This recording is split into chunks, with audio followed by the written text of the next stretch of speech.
people at home are seeing the screen with the presentation. We have a few people in the room today.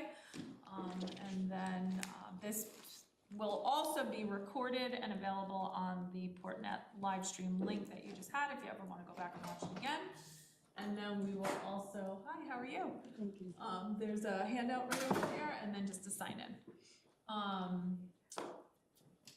This will exist on the Portnet page, and then the presentation will be on the PPS page of the website also. So, all right, welcome again, like I said. I'm Stephanie Allen. I'll be kind of facilitating today's conversations. With me, and on the screen you'll see their names too. We have Christy McAleer, our Assistant Director. She's in charge of pre-K through grade 3. Dale Bennett, our Assistant Director, grades 4 through 8. And then Greg Silak, our newest Assistant Director who joined us over the summer, is grades 9 through 12 plus. Dr. Stein, who isn't able to join us today, but she is our district psychologist liaison for our families that have students placed out of district, and she also has a small CPSE caseload that she shares with Christy. So just to begin a little bit about who we are, we oversee what happens through special education, the services provided through special ed, and also Section 504. Nursing is also housed within PPS. There's a few other things that don't necessarily relate, but home instruction is handled through my office, homeschooling is handled through my office. We have a district of location school in town, Vincent Smith School, so if we have students there that get services, we might handle that as well. So I don't list all of that, but we have about 900 students that have IEPs, and then another 300 or so that have 504 accommodation plans. And I just kind of list out all of our staff. We're a decently large department. Lots of teachers, speech therapists, psychologists, nurses, the clerical in my office. We have some social workers, and then one teacher of the deaf who's actually a Port employee. We also have, many of you may know, our OTs and PTs, behavior specialists. They are not district staff, they're agency staff, so that's why they're not listed here. But I do talk about them in a little bit. So again, what do? We oversee the implementation of, as I mentioned before, our IEPs, our individual education programs, Section 504 accommodation plans, and then any of the services provided to students through our different agencies. We have about 40 state-approved preschool and school-age special education schools that are separate and apart from what we have here in Port Washington.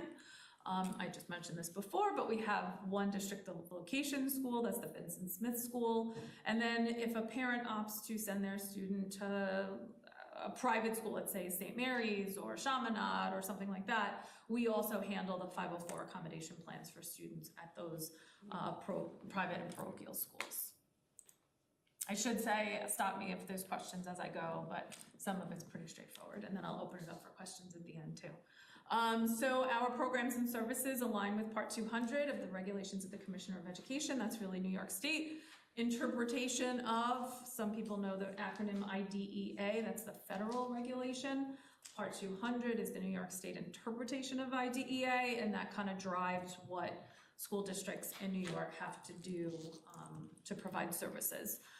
The continuum includes here from related services only, if a student might only have OT or only have PT, only speech, that's what we would call related services only, all the way through our most restrictive, which is home or hospital instruction. So in some cases, we do have students that for a variety of reasons can't be in school.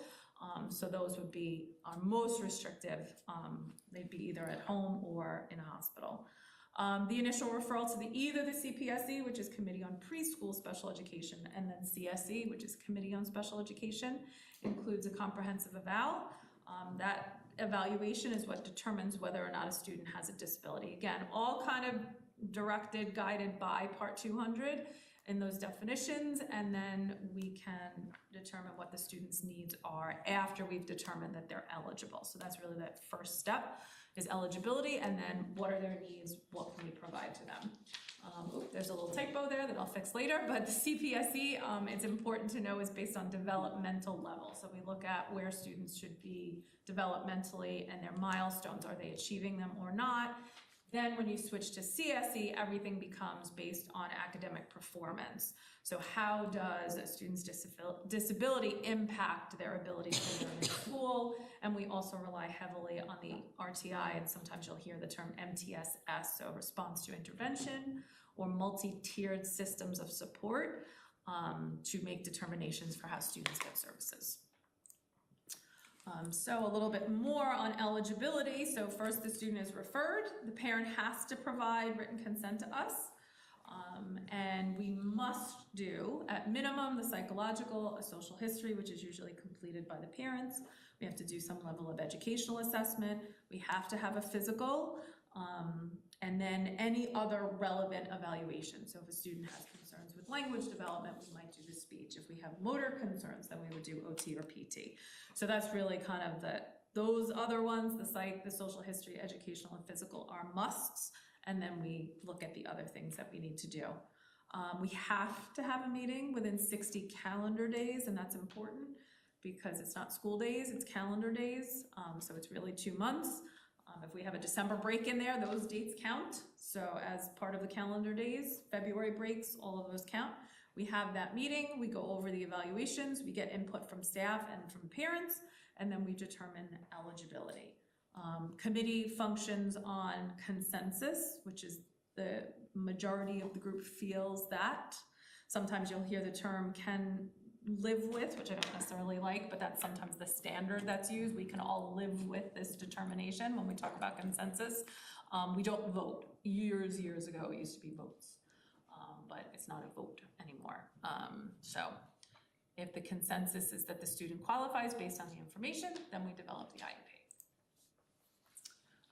So what is an IEP, right? We have written documentation outlining the student's unique needs. There are 13 different disability classifications. I won't go through all of them, but first and foremost, we have to say that a student fits into one of those categories. That's the first part of the decision. From there, then we move through the document. We go through our present level of performance. Sometimes you'll hear that called PLEPS or SPAMS. Social, physical, academic, and management. Those are the areas we look at. How are the student performing currently? What are their needs in each of those areas? How does the disability affect their involvement in general education curriculum and other age-appropriate activities is a question that we have to look at there. How much time away from the general education does a student need to be in order to receive education? Then we get to our goals. Every student has an annual goal. For students that are either in or getting services through the CPSE or might be alternately assessed, the New York State Alternate Assessment, they must also have short-term objectives on there. So you'll have your main goal, and then you'll have your sub-goals within that larger goal, but only for CPSE and students that are alternately assessed. Then we talk about also special ed in the summer. So if the committee determines that a student may regress considerably or substantially, then they would recommend summer services for the student, and that's to maintain the level of skill. So more often than not, it's not at the same level that a student might be getting during the year, but something to maintain their skills so that we don't have as much regression over the summer as we would normally see without those services. We get to supplementary aids and services. That's where you get to things like our behaviorists. Team meetings sometimes are listed in there. Assistive tech services are listed in there. Those are your supplementary aids and services. Program modifications. What do we need to do differently within the classroom for the student so that they can learn? Most common ones, specialized seating, on-task focusing prompts, checking for understanding. Those are things that the teacher must do in the classroom to make sure that the student is accessing their education. Then we get to test accommodations, extended time on tests the student might need. They might need a flexible setting. They can't take the test in the classroom. They might need to take it somewhere where there's more quiet, a quieter location. Sometimes students need their test read to them. So again, those are all things that the committee would decide. Assistive technology needs I have listed because that is a separate section on the IEP that it specifically talks about assistive tech. And then any other kind of special considerations that we have to give to a student through that document.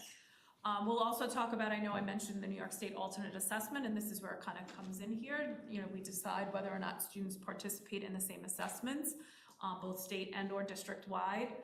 A district-wide assessment would be like our iReady, that's a district-wide assessment. The state assessments, obviously, the state tests, the regions, things like that. If a student does not participate in those, they take what's called the New York State alternate assessment, and that's a portfolio type assessment. It's done through the computer over several months. So the testing window opens up usually in November-ish and closes sometime in March.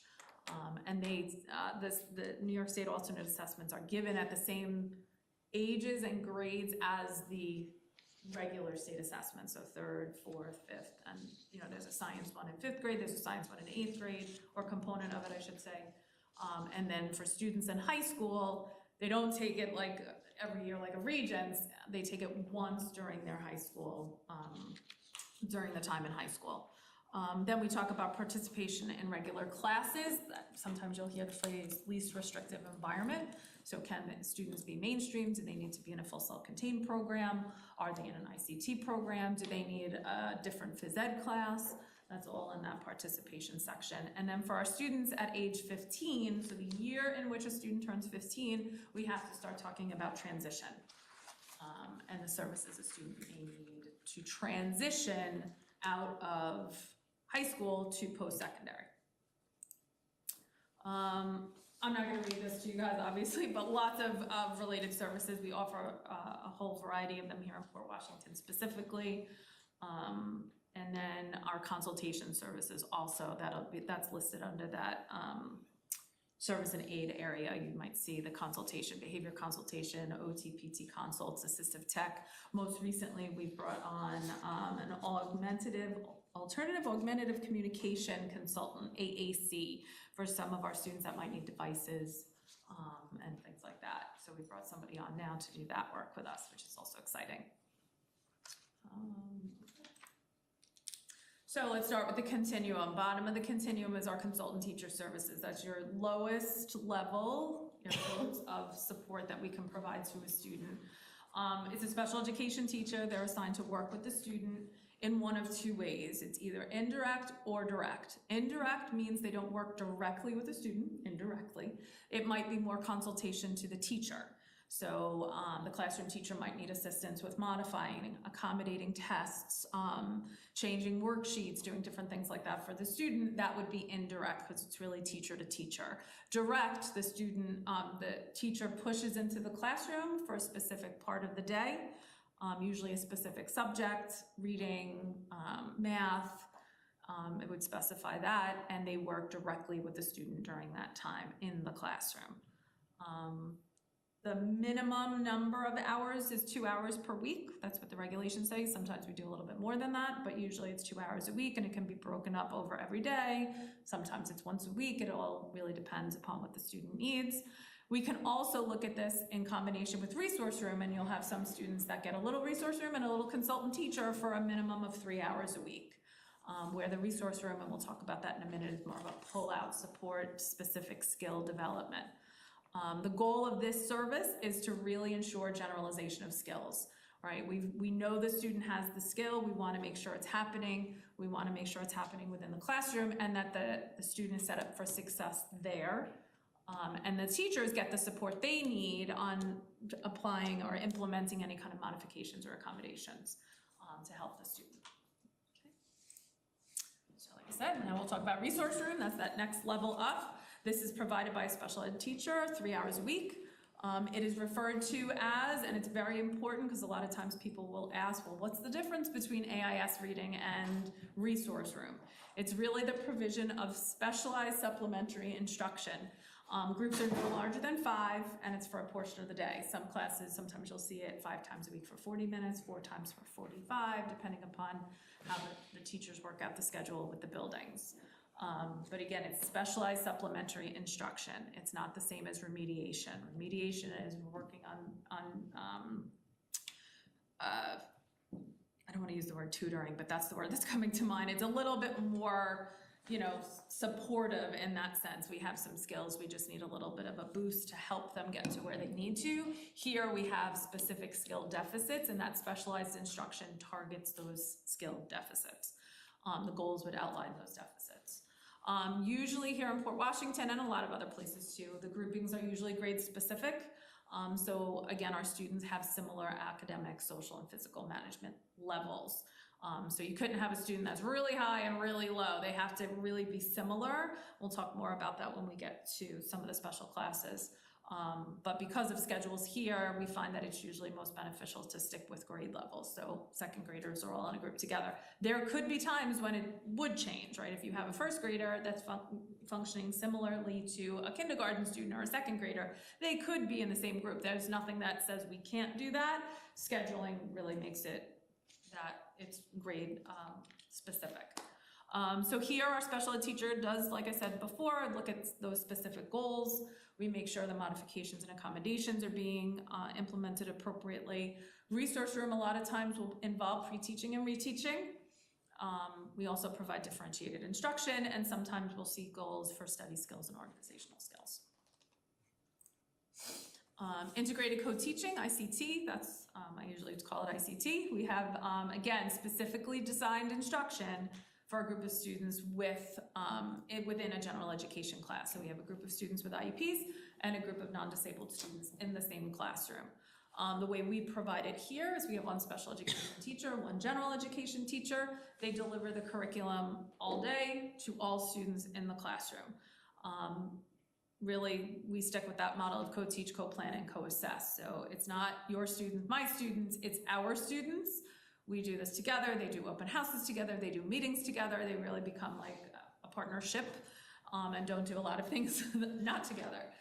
But that's what makes the program work so well for all of the students in the class. The responsibility of the special ed teacher, though, is to make sure the IEP goals are being addressed. And again, about those modifications and accommodations, we want to make sure that's happening. We do offer it here, grades K through 11th grade. SUSA houses our elementary program. Weber and Schreiber also have it. Weber, it's all grades, obviously 6, 7, and 8, and then Schreiber, we have 9, 10, and 11. Our special classes, so these are students with disabilities that are grouped together. They have similar needs, and it is specially designed instruction all day long. It's a special education teacher with usually a teaching assistant in the classroom to help, but all of the students in the classroom have IEPs. Our elementary model I have on we have two types of special classes in districts. So on the left side of the screen, we have our regions-bound programs. In elementary school, we refer to it, you've probably heard the term RISE program. It stands for Reaching Individual Success Through Education. This is a 12-1-1, no more than 12 students in the classroom, one special education teacher, one teaching assistant, and we have it in grades K through 5 at Daly and Guggenheim. So the K cohort comes into one of those elementary schools every year. Our teachers loop for 2 years with the students. Then our students are able to stay in the same building, assuming they stay in the RISE program through grade 5. The MILE, which is listed underneath that, is now we go to Weber and Schreiber, stands for Modified Instructional Learning Environment. Same, it's regions bound, but now it's a 15-1-1 program. No more than 15 students, one teacher, one teaching assistant. And we have that again, both at Weber and Schreiber. And it's great, it's content area specific. So you might have, we have MILE Math, MILE Social Studies, MILE Science. And so a student might need it for all or some. So their IEP would specify that. Now on the right side of the screen is our other special class program. This is for students usually who participate in the NYSA. They're not necessarily going to wind up with a diploma at the end. They're going to be a little bit more focused on our vocational training and focus. So the TLC is our younger program, the transitional learning class. It's an 8-1-2. That's at Manor Haven. So now no more than 8 students with an IEP, 1 special education teacher, and 2 teaching assistants. And then when we move into Weber and Schreiber, we refer to it as INVEST, individuals in need of vocational, educational, and social training. Weber, we keep it at an 8-1-2. When they go to Schreiber, it becomes a 12-1-2. So again, 12 students, 1 and 2 teaching assistants. We have students that participate in out-of-district programs, so they sometimes need something more than what we can provide here in district. They're specialized school programs for students that have unique learning needs, again, based on that academic, social, physical, and/or management needs. There are district-based programs in neighboring districts. We have some students that attend like a Roslyn or Jericho in the past, Great Neck, because they might have the specialized program. BOCES, also Nassau BOCES. Sometimes we've contracted with either Western or Eastern Suffolk BOCES. BOCES stands for Board of Cooperative Educational Services. And they provide a lot of other things to districts outside of just special education schools, right? They provide consultation, professional development for schools, scoring of the regions, and all kinds of other things. So BOCES does support schools in lots of different ways. Then we have New York State approved programs. That's what NYSID stands for. They're approved programs like Brookville, Lowell, Summit, Tiegerman. It's important that I say that they're New York State approved because the CSE can only recommend a school that is approved by New York State. I'll throw out a name. Fusion happens to be a school. They're a specialized school in Woodbury or Westbury, I'm not sure exactly where. They do kind of advertise being a little bit more for students with disabilities. They are not state approved. So a CSE could never make the recommendation for a student to attend Fusion. So it has to be New York State approved. Beyond just the approved day programs, I probably should have said that, we then have approved residential programs. So in some situations, we have students that might need to live where they go to school. They need what's considered 24-hour care. We have a program at Lido Beach. Anderson is another one, upstate New York, and Center for Discovery is another popular one that parents often ask about. And then, as I mentioned before, our most restrictive in general on the continuum, but also out of district, would be home or hospital instruction. So for whatever reason, usually these are students with pretty significant medical issues, and then because of that, they can't be in school. Can I answer this? Of course. When it comes to home or hospital instruction, if a kid has a serious injury or illness, how do they then get like an emergency IEP, or is that through something different? That's through something different, right? Okay. There's a provision that still goes through my office, but if you have a student that might get sick or injured or whatever, they can also get home instruction. This is where the CSE is actually saying, because of whatever is going on for you, you must be educated at home. But either way, we still send them to you. Exactly. Either way, you still come to me. All right, so how do we measure progress? Because that's really what we want to take a look at. Our goal ultimately is for us to graduate students, right? We don't necessarily, unless they need it, want a student to have an IEP for their entire career. And if there's possible, we want to get them back into that general education classroom to the extent that we can. So our staff collects information on students' goals and assess progress on each one of those goals. That's happening constantly, regularly. Actually, on Superintendent's Conference Day, I'm doing another workshop on progress monitoring for the special education staff. That's, if you've heard that term used, progress monitoring, that's how we monitor what's happening for our students. We collect data on their goals. At minimum, for our students at the elementary level, you would get a progress report 3 times a year. It usually comes along with the report card. And at our secondary level, it's 4 times a year, again, similar to the report card. Every year, we have an annual review meeting for every student in the spring. Spring's a little hectic, you know, you have meetings going on for all of your children too. So we just kind of sit and go through everything. How has the student done this year? How are they progressing on their goals? Do we need to tweak? Have they met their goals? Do we need more? Do we need less? Whatever, that happens every year. And no less than every 3 years, we have to do what's called a reevaluation to determine whether or not that student is still eligible. Just because you're making progress or may not be making progress, the state does say to us every 3 years, you have to kind of relook at whether or not this student is still eligible, which, you know, takes us back to the original slide that I talked about eligibility. We would update any evals that we need to update, have that conversation, and make the determination again that the student does or maybe doesn't still need special education services. Are the parents a part of those meetings? Or? Yes. Okay. Yes. Yes, so parents are invited to annuals. You have to give consent for the reevaluation also, just like you do with the annual, the initial. So you would get a consent form sent to you asking to update the evals and things like that. And then once the evaluations are done, we have our meeting, we go over everything and take it from there.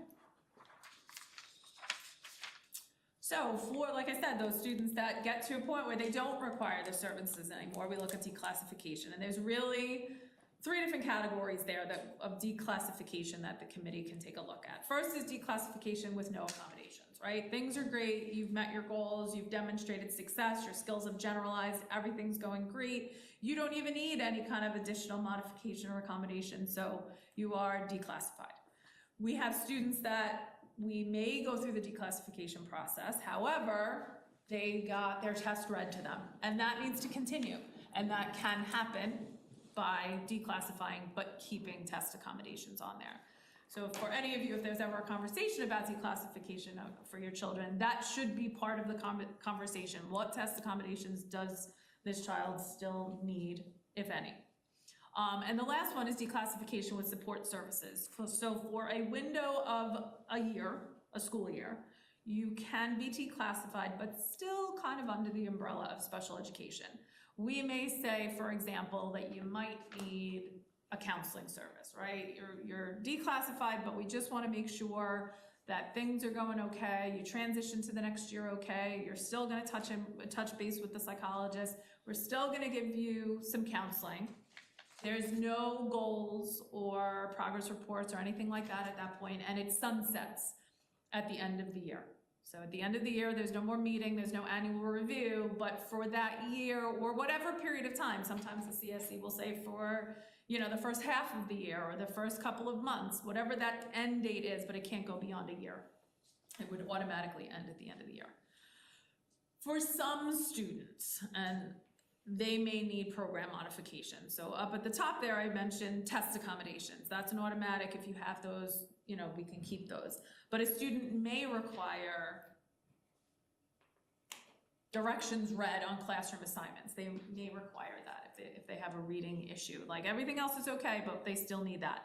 If we have classroom modifications, so program is also classroom modifications, we should be talking about a referral to the 504 committee, because a 504, and I'll talk a little bit on another slide about that, will have program accommodations along with test accommodation. So a student might need a copy of class notes, then we would want to talk about having a 504 plan in place for that student. You can't have program modifications on a declassification IEP. Foreign language exemptions can also continue if you're in high school, so you have to walk in the door in 9th grade classified with an IEP in order to keep your foreign language exemption. And those are just students that for whatever reason, the committee has determined they can't, they shouldn't, whatever language you want to use, take a foreign language, and they are exempt from that requirement to get their diploma. They still need to have the appropriate number of credits to graduate, so they don't get exempt from the credit, but they have to, they can take something else, but they don't have to take the foreign language. And then a declassification can happen at any point during the school year. An annual review is a natural time for that to happen. We finish out the year, but if a student is doing well, we might say in December or March that we can declassify at that point. But so it really can happen at any point. Who has the final decision on that? In terms of who the committee. Will just approach you and say we're declassifying? The committee, it's a committee conversation. Right, but in the committee, the majority of the committee will decide and make the decision and tell you what is decided then? Ultimately, your child is being declassified, the end? Ultimately, the chairperson has I hate to say it this way, the final say. And if you, as the parent, disagree or feel like you wish your child to still have special services, do you have any say in that meeting, or do you have to reapply, or what? So I would certainly hope that we never got to a committee meeting where declassification was being discussed and the parent wasn't already in agreement, because that conversation should take place separately. Shouldn't be walking into a meeting Right. where they, throw this at you and you've never heard it before. So, if you got to that point, there's other things like due process and things that parents always. And can you, if you felt that your child was doing well, could you request that? Yeah, of course. Mm-hmm. Diplomas, graduation diploma and credentials. This is like my least favorite thing because it changes every year and I can never keep it in my head, but that's why we have Greg now. So Greg's gonna memorize all this stuff. Our students with IEPs have the same opportunities as every other student, right? They can get advanced Regents diplomas, they get Regents diplomas, and different from other students, they have the option of what's called a local diploma. Right, a student without an IEP cannot get a local diploma. What that says is you've met the local requirement set by your school district and you are able to graduate with a local diploma. It is a diploma, it's recognized as a high school diploma, it's no different, but the criteria is a little bit different and not as stringent in terms of the regions and things like that. There's a safety net option for students with IEPs, so 65 is the passing score on a Regents. For some of our students, if the committee approves the safety net for them, they can pass that Regents with either as low as a 52 up to a 64. And then there's the compensatory safety net. That's all about, if it pertains to your student, we could talk about it separately because it's so unique and individual to every student, but you can borrow some points for this, you can take some points to here, you can do this and switch, and yeah, it's crazy. So that's why I said I don't necessarily keep it in my head, but when we have those situations, we dive into the student's transcript and work hand in hand with the counselor at the high school and to make sure that we're doing the right thing. We can also go through pathways. So maybe you can't pass the ELA, right? But if you do the CDOS, which stands for Career Development and Occupational Studies, that may be able to take the place of one of your Regents. And you can get a Regents or a local diploma that way. The superintendent determination also, I've taken the English Regents 4 times. I can't pass it. I passed the class, but the Regents, even with my safety net, and you can't borrow for ELA and that, whatever. The superintendent can sign off saying, you know what, this student has met the requirements and we're gonna give the student a local diploma. So that does happen also. Now on the right side, are commencement credentials. These are not diplomas. So a student can get a diploma and this, or a student can get just this and graduate, exit, age out, however, with one of these. So the CDOS, as I said, is Career Development and Occupational Studies.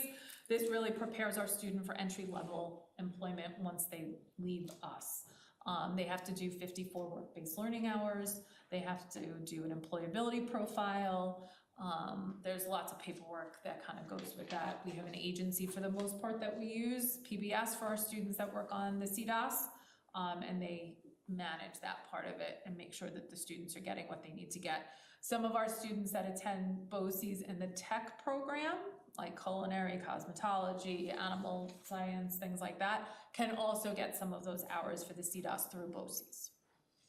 So again, lots of different ways, lots of different options, really unique to the student. And for our students that participate in the NISA, the alternate assessment, they would get a skills and achievement commencement credential. And this has shown that they are demonstrating the foundational skills needed for that post-secondary life when they leave us. They have what they need in place. Just a little bit about 504 since I mentioned it before, and that's also something that falls under my umbrella. So this is protections granted to students under the Rehabilitation Act of '73. Parents give us medical documentation. There's no formal evaluation that's required. I know some other districts do go through an evaluation process. We do not. There may be situations where we would look at it, but we don't normally as a rule of thumb. So when we get the medical information, a student has a diagnosis of diabetes and it's such that they require different things in order to access their education. So what the Rehab Act says to us is that student has a mental or physical impairment that substantially limits one or more major life activities. That's like kind of straight out of that guidance, that regulation.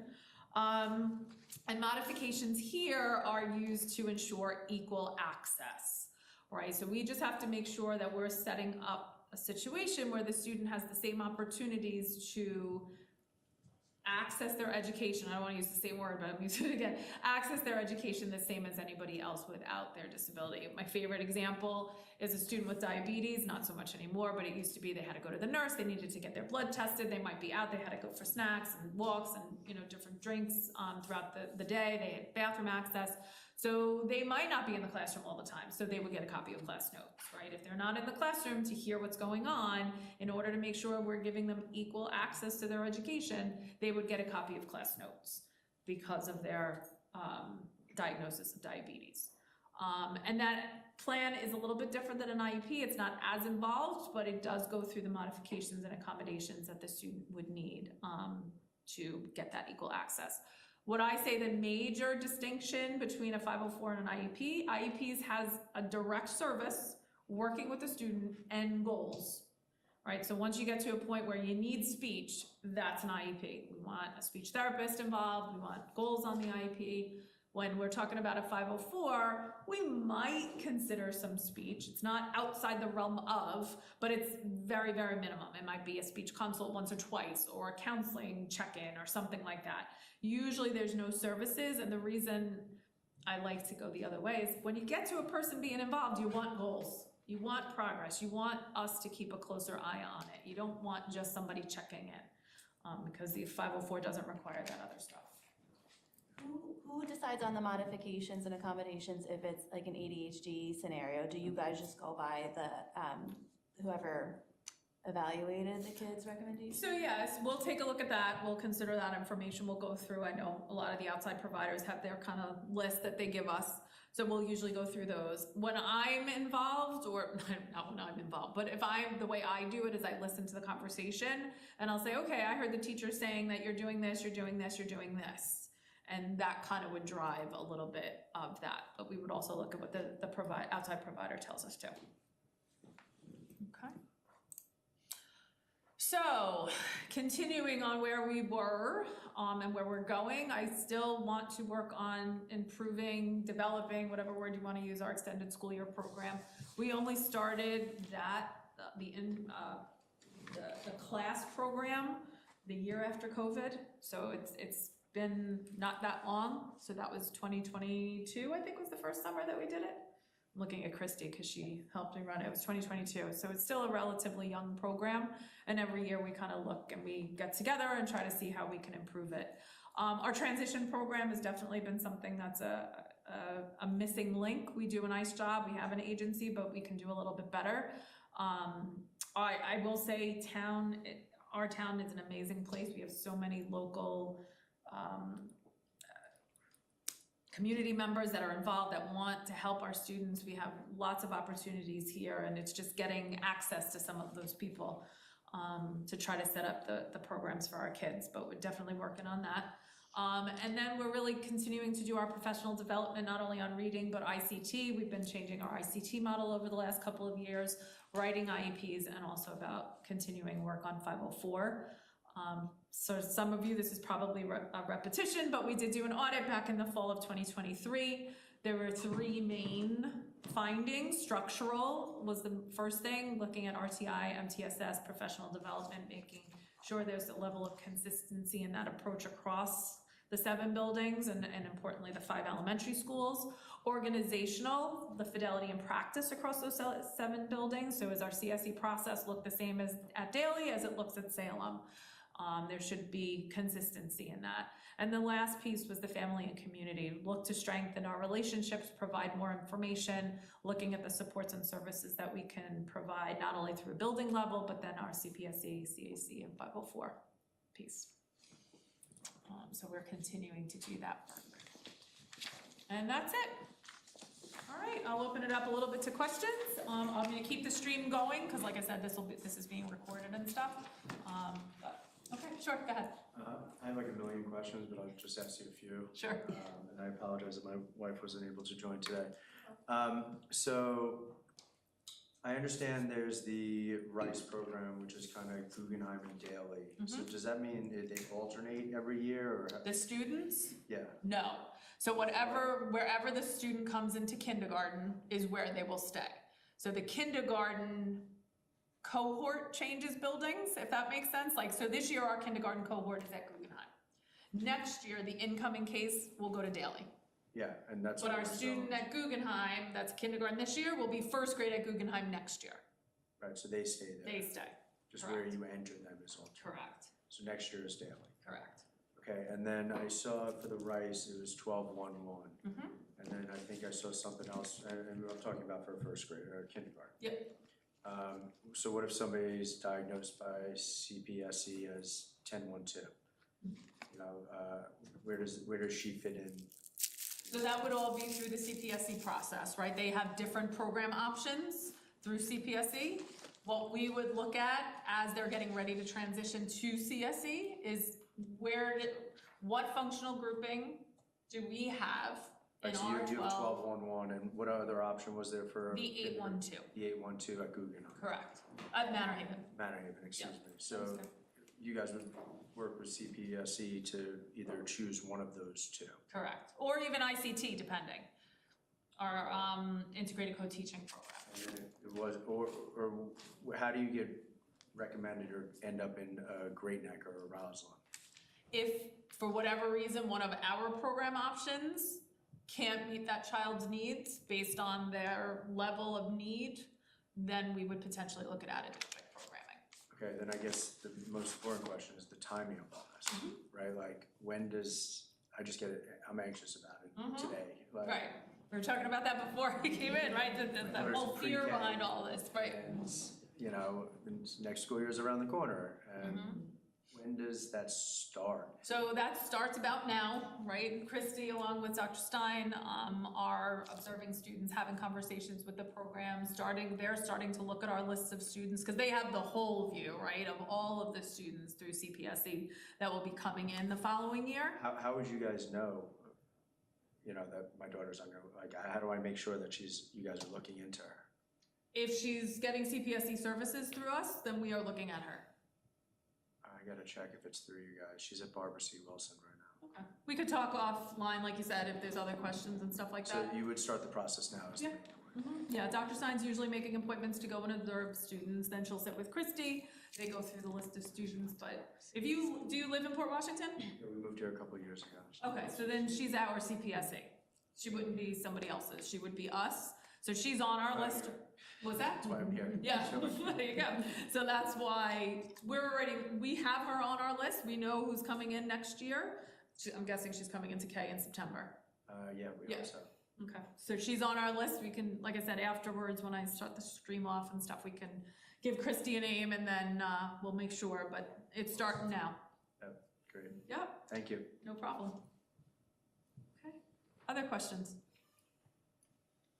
Can I just ask a question for the IEP? Once that's determined by the committee that the child needs one, do the parents have like visibility on the IEP and who makes, Which slide are you looking at? what is an IEP? Back to that. So there are people at home too that might be watching. Yes, so just a couple, like, Yeah. I guess, one, just interested, like, is the teacher involved at all in making the goals? I mean, we were on the cusp of ending a grade and then starting a grade, so Right. which teachers, just curious, which teachers kind of involved in that process? And then, in terms of sharing information with the parents and how that goes, like, once it's determined, then what? I know he's getting everything and I Right. know it's good, but Right. just curious on what the actual goals are and all Right, that. right. So it's all, the way it's written is the current teacher of record, right? So a school year runs July to June. Right. So if you had a summer meeting, I'm just guessing, or saying, it could have been last year's teacher, or it could be the current teacher for the current grade. Okay. But yes, the classroom teacher's always there, always invited, they give input, and they talk about, you know, how the child is functioning. That's where in those kinds of situations, especially our summer meetings, sometimes we do try to go to last year's teacher, because they will be the ones with the information for us versus the teacher that the student's gonna get in September, they might not have any information about, you know, not that teachers don't talk, but they don't have direct knowledge of your child and how they're functioning. Then, you know, the rest of the committee is the school psychologist.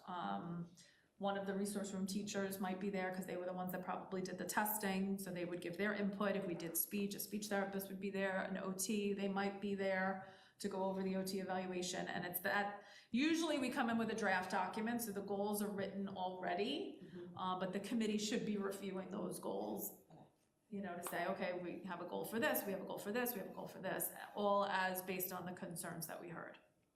Can the parents see those goals? Of course, yep. Mhm. Do you Yeah. generally, I know I have in the past gotten a draft of the IEP before the meeting, because I find that it's just too much in a meeting to kind of just like absorb all of this. And so I've always asked for a draft, and it's always been sent ahead of time, so I would recommend doing that, because it allows you as a parent to just kind of Yeah. read it. It's a lot, and it's, Yep. and there's, I mean, this is a little separate, but there are lots of other organizations outside that kind of help you learn what an IEP is in detail and how to read it and how to assess it. So I'd recommend taking something like that. There's lots of organizations we can chat after.